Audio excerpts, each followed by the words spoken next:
Everyone, this is Arunesh from DLH. बात करेंगे पराक्रम दिवस के बारे में। आज पराक्रम दिवस है, काफ़ी इम्पोर्टेंट डे है।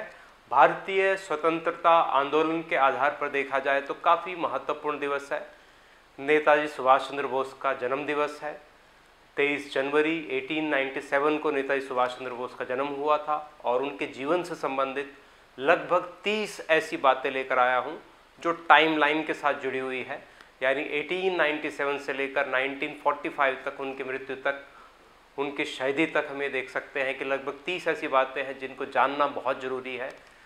देश के प्रमुख क्रांतिकारी, देश के प्रमुख राजनेता, देश के प्रमुख स्वतंत्रता सेनानी, एक अद्भुत व्यक्तित्व के धनी सुभाष चंद्र बोस विश्व के प्रमुख राजनेताओं में शामिल है और उनसे संबंधित 30 ऐसी उपयोगी जानकारियां हैं जिसकी जानकारी आपके पास होनी चाहिए।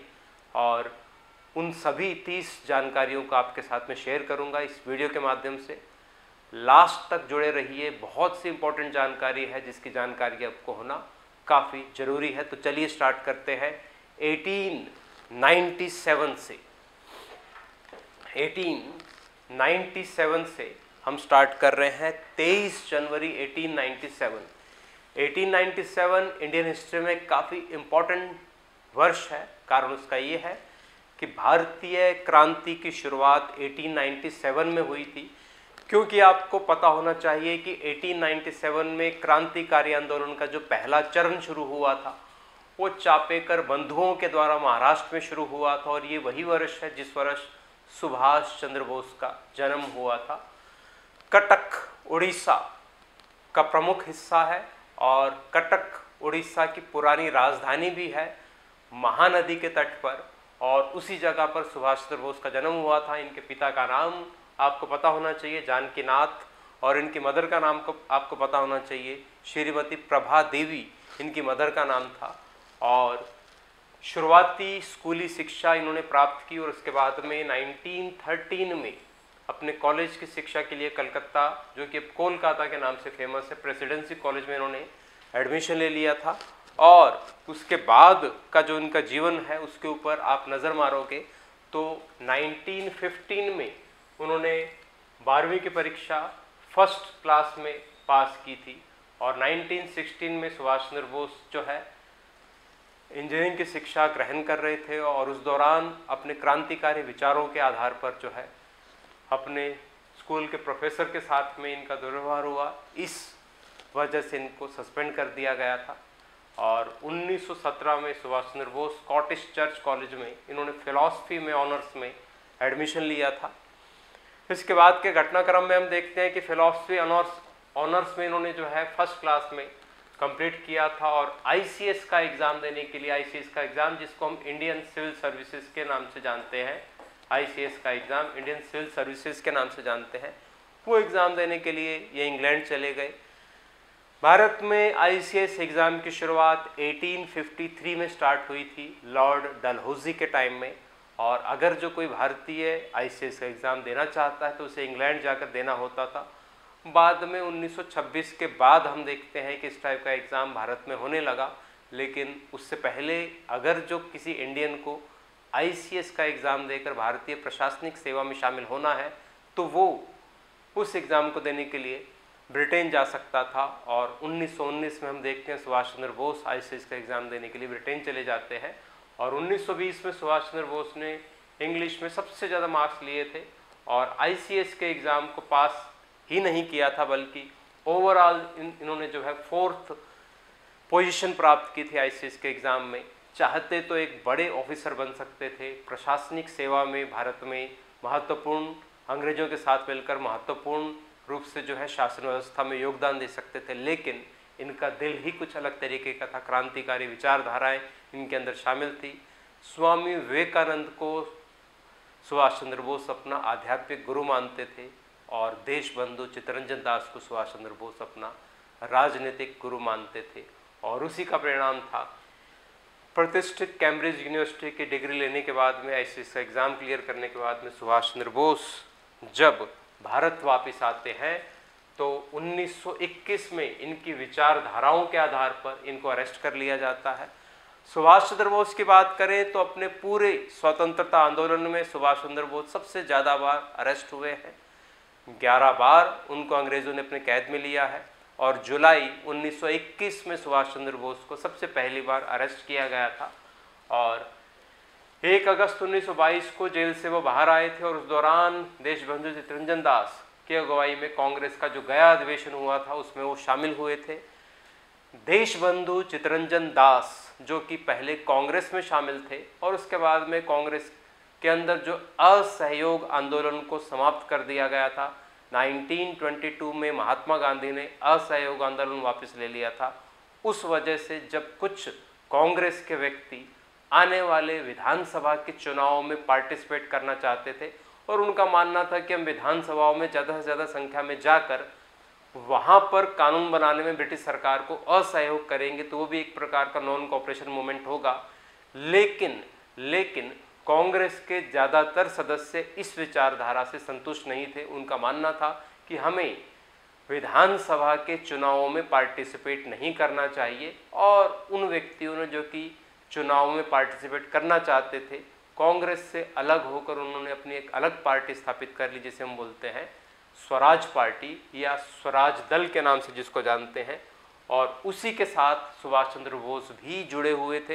हालांकि आने वाले टाइम में कांग्रेस ने स्वराज पार्टी को मान्यता दे दी थी, लेकिन शुरुआती मतभेदों में हम देखते हैं कि कांग्रेस के बहुत से सदस्यों ने इस स्वराज पार्टी का विरोध किया था। 1923 की बात करें तो भारतीय युवक कांग्रेस के अध्यक्ष सुभाष चंद्र बोस चुने गए थे, यूथ कांग्रेस के अध्यक्ष चुने गए थे और उसी के साथ ही 1923 में बंगाल कांग्रेस के सचिव भी, सेक्रेटरी भी चुने गए थे सुभाष चंद्र बोस।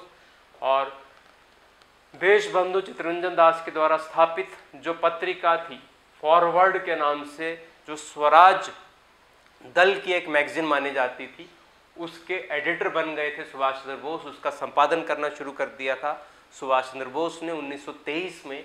और आगे 1924 में हम देखते हैं कि स्वराज दल को कोलकाता म्युनिसिपल चुनाव में बहुत ज़्यादा सफलता प्राप्त हुई थी और चित्तरंजन दास को हम देखते हैं, देशबंधु चित्तरंजन दास को उनको मेयर बना दिया गया था और सुभाष चंद्र बोस भी इसमें महत्वपूर्ण रूप से भूमिका अदा कर रहे हैं।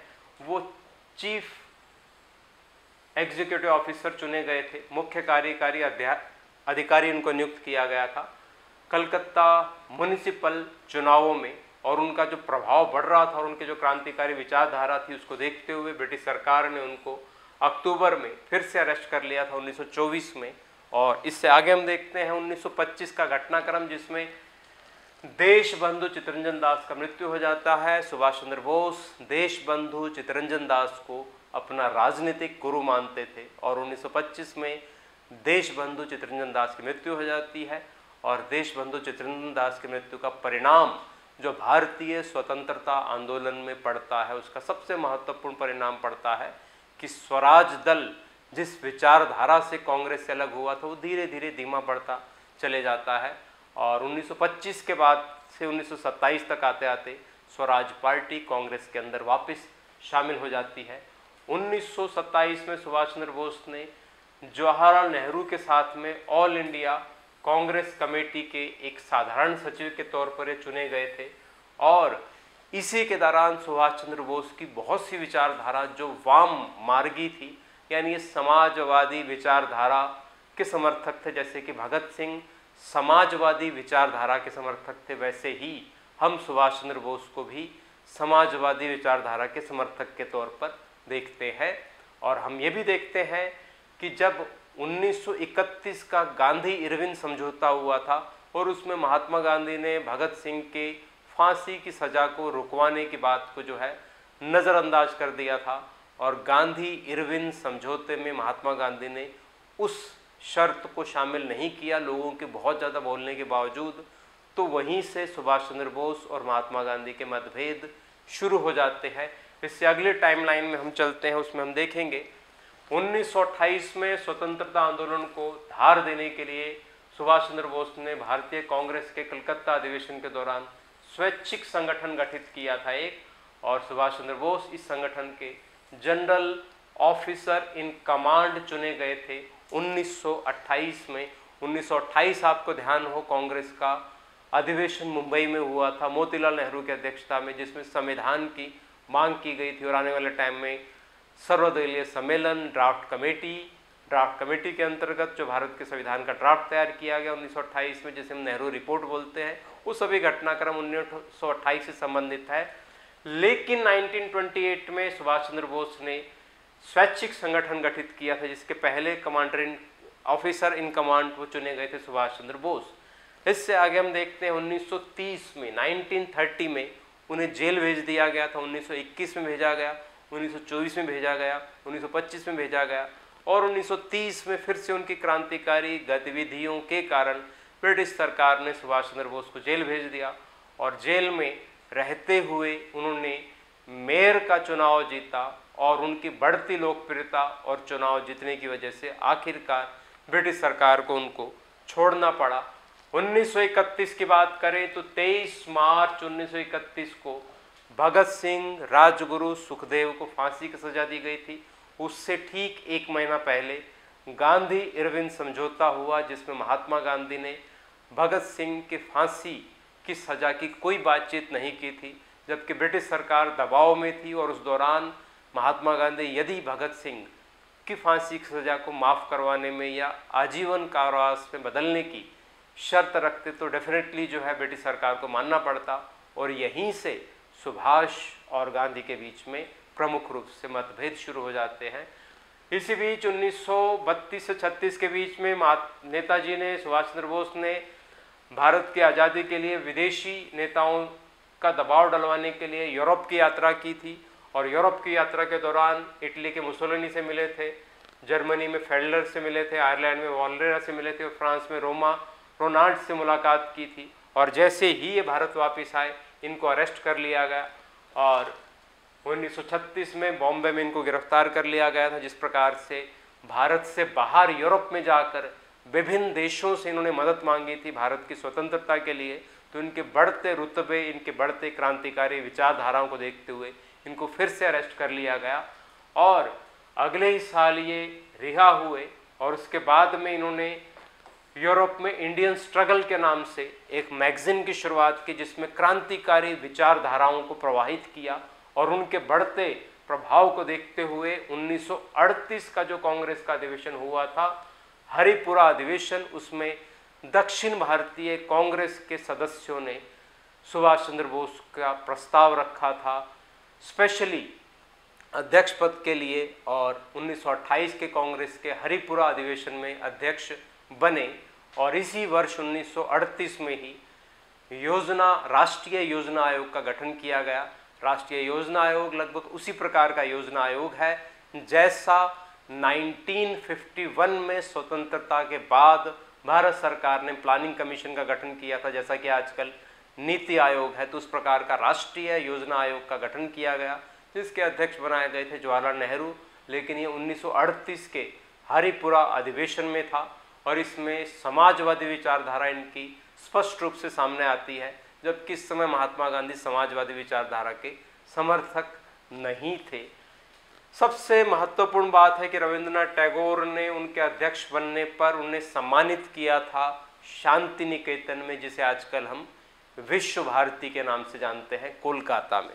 इससे आगे बढ़ेंगे 1939 सबसे इम्पोर्टेंट है कांग्रेस का त्रिपुरी अधिवेशन, जिसे इंडियन हिस्ट्री में त्रिपुरी संकट के नाम से जाना जाता है। त्रिपुरी अधिवेशन में दक्षिण भारत के ज़्यादातर कांग्रेस के सदस्य फिर से सुभाष चंद्र बोस को कांग्रेस का अध्यक्ष बनाना चाहते थे, लेकिन महात्मा गांधी ने इस बात का खुलकर विरोध किया और इतना विरोध किया महात्मा गांधी ने 1939 के त्रिपुरी अधिवेशन के दौरान कि उन्होंने अपना दक्षिण भारत का एक समर्थक पट्टाभी सीतारामैया उसे सुभाष चंद्र बोस के खिलाफ कांग्रेस के अध्यक्ष पद के चुनाव के लिए खड़ा किया। और हम ये देखते हैं राष्ट्रीय आंदोलन के दौरान महात्मा गांधी ने यंग इंडिया अपने न्यूज़पेपर में लिखा था कि पट्टाभी सीतारामैया की हार मेरी हार होगी। उसके बावजूद 1939 का कांग्रेस का जो त्रिपुरी अधिवेशन था उसमें सुभाष चंद्र बोस कांग्रेस के फिर से अध्यक्ष चुने गए बहुमत के आधार पर और उनके बढ़ते हुए रुतबे को देखते हुए, उनकी लोकप्रियता को देखते हुए महात्मा गांधी ने अपने आप को कांग्रेस से काफ़ी अलग थलग कर लिया और कई बार सुभाष चंद्र बोस के मनाने के बावजूद जब महात्मा गांधी नहीं माने तो आखिरकार सुभाष चंद्र बोस ने कांग्रेस के अध्यक्ष पद से इस्तीफा दे दिया और कांग्रेस के अध्यक्ष उनके इस्तीफा देने के बाद में बने राजेंद्र प्रसाद, डॉक्टर राजेंद्र प्रसाद, और उन्होंने अपनी एक अलग पार्टी स्थापित की कांग्रेस के अंतर्गत फॉरवर्ड ब्लॉक के नाम से। तो 1939 में सेकेंड वर्ल्ड वार शुरू हो चुका था और Subhash Chandra Bose second world war को एक स्वर्णिम समय के तौर पर देख रहे थे। सुभाष चंद्र बोस का मानना था कि जो मित्र राष्ट्रों के खिलाफ त्रिगुट है उनके सहयोग से हम इस समय भारत को स्वतंत्र करवा सकते हैं, ये गोल्डन चांस है। जर्मनी, इटली और जापान के सहयोग से भारत को स्वतंत्र करवाया जा सकता है। उन्होंने बहुत से भाषणों में इसका जिक्र किया। लॉर्ड लिनलिथगो उस समय भारत के गवर्नर जनरल थे और उस दौरान हम देखते हैं कि उनको कोलकाता में कैद कर लिया गया, लेकिन उनकी हेल्थ को देखते हुए उनके घर में ही उनको अरेस्ट कर लिया गया, उनको हाउस अरेस्ट कर लिया गया 1940 में। और 1940 से 1941 के बीच में वो लगातार हाउस अरेस्ट रहे और इसी दौरान हम देखते हैं कि 1941 में एक नाटकीय घटनाक्रम के अंतर्गत 7 जनवरी 1941 को वो एकदम से अपने घर से गायब हो जाते हैं। बहुत अद्भुत व्यक्तित्व के धनी थे सुभाष चंद्र बोस, बहुत तरीके से वो घर से गायब हो गए। उनकी मदर को भी इसकी कोई भनक नहीं लगी कि कब सुभाष चंद्र बोस अपने घर से गायब हो गए। भारत से पेशावर होते हुए, अफगानिस्तान होते हुए एक पठान का भेष बनाकर मोहम्मद जियाउद्दीन के नाम से रूस मास्को पहुंचते हैं, मास्को से बर्लिन पहुंचते हैं, जर्मनी की राजधानी बर्लिन पहुंचते हैं और विश्व का ऐसा प्रमुख नेता हिटलर जर्मनी, जो लगातार ब्रिटेन को पछाड़ रहा था, उनसे इनकी मुलाकात हुई और उससे मुलाकात होने के बाद में, उनसे मीटिंग होने के बाद में वहीं इनको नेताजी की उपाधि मिली थी। और 9 अप्रैल 1941 को जर्मन सरकार के साथ में इन्होंने एक मेमोरेंडम शेयर किया और जिसके अंतर्गत इन्होंने निर्धारित किया कि जल्द ही भारत को स्वतंत्र किया जाएगा। रेडियो की खोज हो चुकी थी, मार्कोनी ने कुछ समय पहले ही रेडियो की शुरुआत की थी और उस दौरान इतनी टेक्नोलॉजी, जो नई नई टेक्नोलॉजी आई थी, उसका यूज़ करते हुए भारत रेडियो की स्थापना सुभाष चंद्र बोस ने की। मास्को, बर्लिन, उसके बाद में बहुत भेष बदलते हुए सुभाष चंद्र बोस कहाँ पहुँचे? जापान के राजधानी टोक्यो पहुँचते हैं। 1912 में भारत की राजधानी कोलकाता से दिल्ली स्थापित हुई थी और उस समय भारत के गवर्नर जनरल थे, वायसराय थे लॉर्ड हॉर्डिंग, और दिल्ली के चांदनी चौक में लॉर्ड हॉर्डिंग के ऊपर बम फेंका गया था और जिन क्रांतिकारियों ने 1912 में चांदनी चौक में लॉर्ड हॉर्डिंग के ऊपर बम फेंका था, उनके ऊपर केस दर्ज किया गया था, दिल्ली षड्यंत्र केस। और दिल्ली षड्यंत्र केस में रास बिहारी बोस, लाला बाल मुकुंद जैसे क्रांतिकारियों को सज़ा सुनाई गई थी, लेकिन रास बिहारी बोस 1912 में दिल्ली षड्यंत्र केस से बचने के लिए जापान चले गए। जापान में रहते हुए रास बिहारी बोस, इन्होंने इंडियन इंडिपेंडेंस लीग के नाम से एक क्रांतिकारी संगठन की स्थापना की हुई थी और रास बिहारी बोस की प्रेरणा से कैप्टन मोहन सिंह, जो कभी ब्रिटिश सेना में भारतीय सैनिक थे, वो इस समय इंडियन इंडिपेंडेंस लीग के साथ जुड़ गए थे और रास बिहारी बोस की प्रेरणा से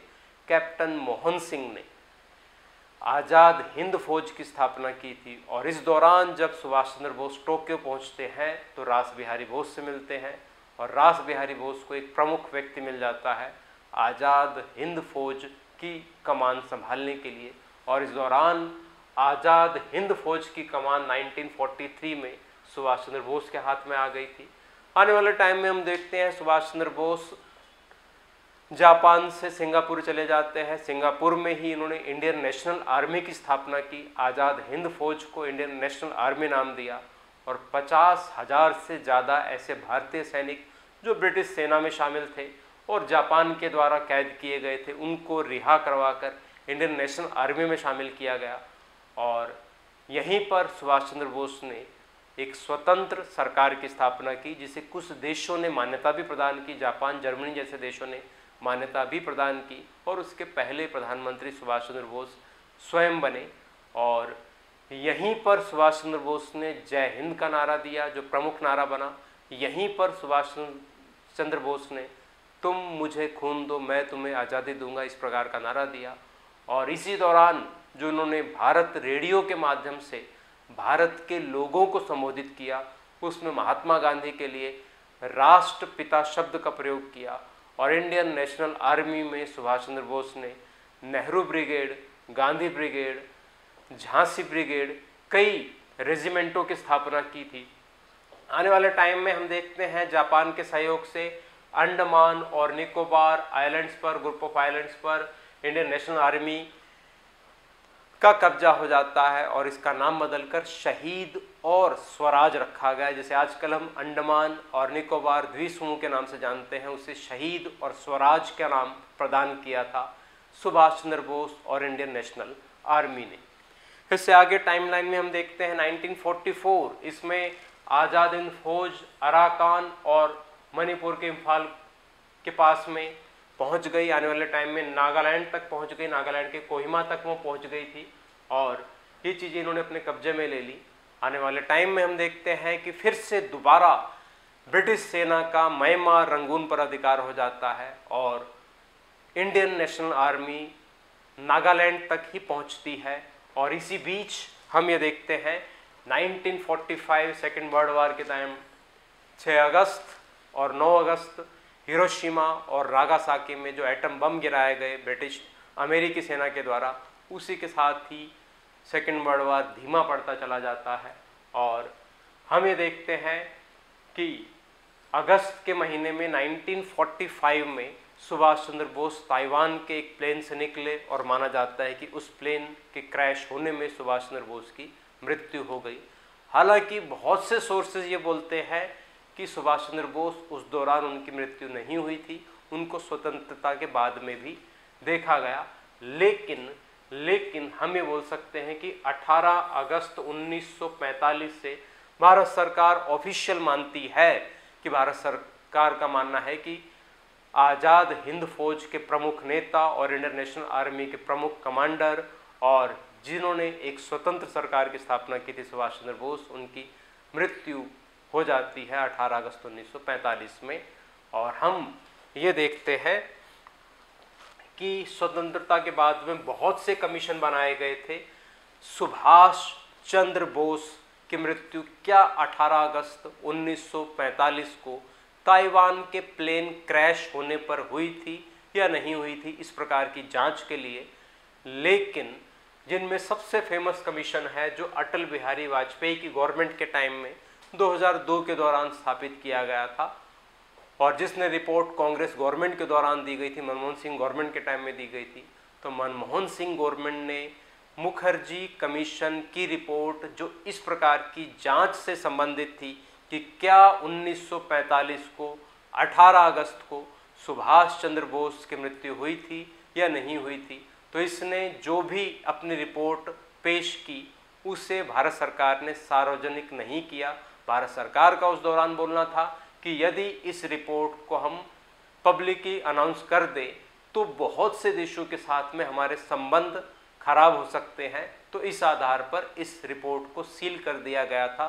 लेकिन आपको ये ध्यान रखना पड़ेगा कि मुखर्जी आयोग का ये बोलना जरूर था कि 1945 के बारे में, 1945 के बारे में ताइवान का बोलना है कि 1945 में ताइवान का कोई भी प्लेन क्रैश नहीं हुआ था। तो इसके ऊपर बिग क्वेश्चन मार्क है कि क्या सुभाष चंद्र बोस की मृत्यु 18 अगस्त 1945 को हुई थी या नहीं हुई थी। लेकिन ऑफिशियल भारत सरकार के अकॉर्डिंग हम ये मानते हैं कि 18 अगस्त 1945 को सुभाष चंद्र बोस की मृत्यु हुई थी। देश के प्रमुख लोकप्रिय नेताओं में शामिल रहे हैं और विश्व के प्रमुख राजनीतिज्ञों में शामिल हैं। अपने समय के प्रमुख व्यक्तित्व के धनी रहे हैं सुभाष चंद्र बोस और वो अपना राजनीतिक गुरु मानते थे देशबंधु चित्तरंजन दास को और अपना आध्यात्मिक गुरु मानते थे स्वामी विवेकानंद को। और आज उनके जन्म दिवस के उपलक्ष्य में हम सभी उनको सादर प्रणाम करते हैं। आज के दिवस को भारत सरकार पराक्रम दिवस के तौर पर मनाती है। मोदी गवर्नमेंट ने 23 जनवरी को पराक्रम दिवस मनाने के तौर पर घोषणा की हुई थी, तो कुछ वर्षों से इसे हम पराक्रम दिवस के तौर पर मनाते आ रहे हैं। तो आइए इस क्रांतिकारी को हम अपना श्रद्धा सुमन अर्पित करें। जुड़े रहिए DLH के साथ में, लगातार इस प्रकार की प्रेरणादायक वीडियोज़ आपको मिलती रहेंगी।